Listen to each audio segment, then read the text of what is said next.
So then after completion of isotonic solutions, next one is Vanta factor. It is I. So then Vanta factor, it is the I equal to experimental colligative property by theoretical colligative property, or observed colligative property, or calculated colligative property. So Vanta factor equal to experimental colligative property or observed colligative property by theoretical colligative property or calculated colligative property, equal to theoretical gram molecular weight by experimental gram molecular weight. Okay, it is the experimental gram molecular weight. So that is the theoretical gram molecular weight. So gram molecular weight of theoretical by gram molecular weight of experimental. Okay, now. So next one is Vanta factor I equal to experimental delta P. Actually, what is delta P? It is P naught minus Ps. So P naught minus Ps is the delta P. It is the lowering vapor pressure. So then experimental lowering vapor pressure by theoretical lowering vapor pressure equal to experimental elevation in boiling point. Delta Tb is the elevation in boiling point by theoretical elevation in boiling point, equal to experimental depression in freezing point. Delta Tf is the freezing point. Experimental depression in freezing point by it is the depression in freezing point of theoretical. So experimental osmotic pressure by theoretical osmotic pressure. Generally wherein what is a delta P, or it is related to RLVP also. So RLVP, delta TB, delta TF, phi. These are four what are colligative properties. So experimental colligative properties by theoretical colligative properties is known as Vanta factor. So for example, AN reactants are converted into Na products. It is the chemical reaction. In this reaction, AN is 1 mole. If when it is at time t equal to 0, reaction not be started. So then AN is 1 mole, Na is no moles because no products is obtained. After t time, so generally it is t equal to 0, so then time is increases, time t equal to t seconds. What is time t equal to t seconds. So then n alpha, so wherein n is the number of moles, alpha is the degree of dissociation. So n alpha part of the reactants are converted into products from 1 minus alpha. That is 1 minus alpha.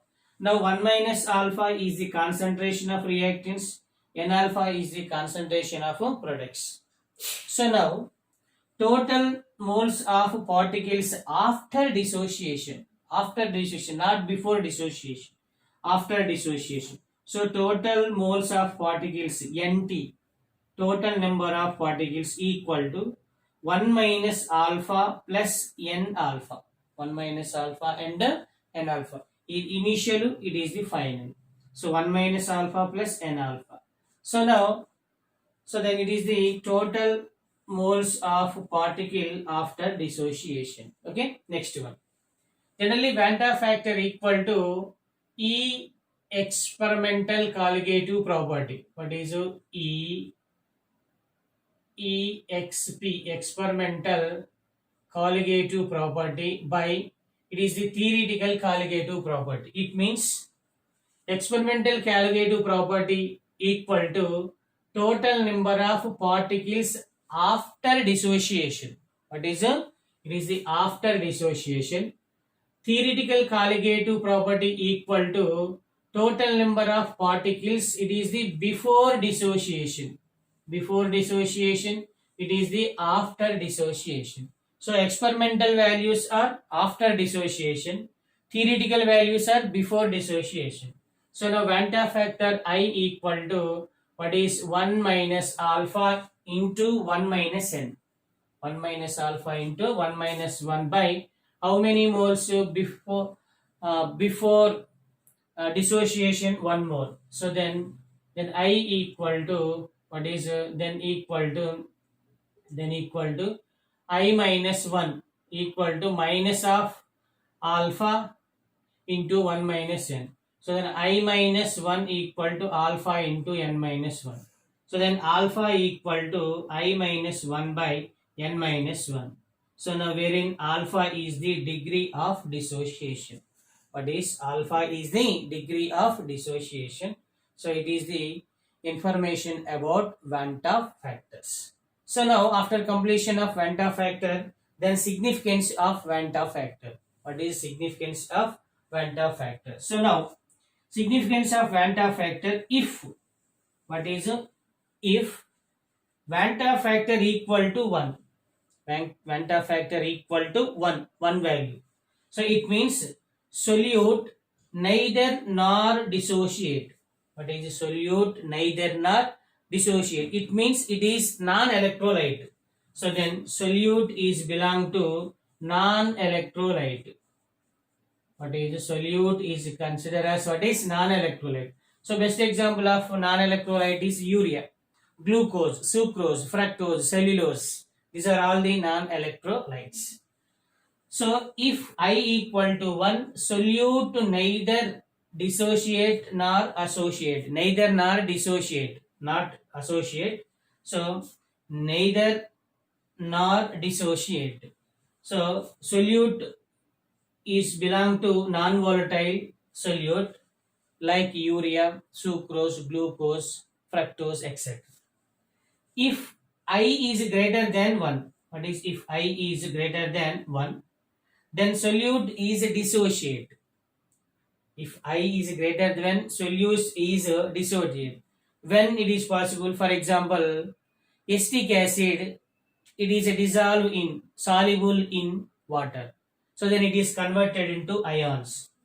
If the solution with ions, it means it is dissociate. If the solution with ions, it means solute ionize in the solvent. So then solution with ions.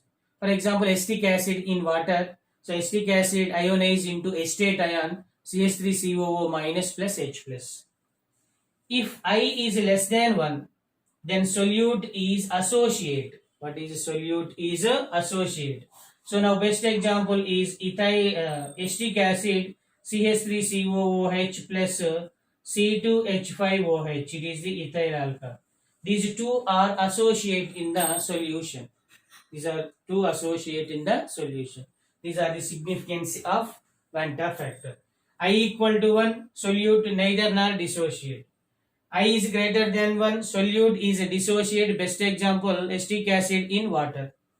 If I is less than 1, solute associated. The best example is CH3COOH, acetic acid, and ethyl alcohol. So it is the Van 't Hoff factor.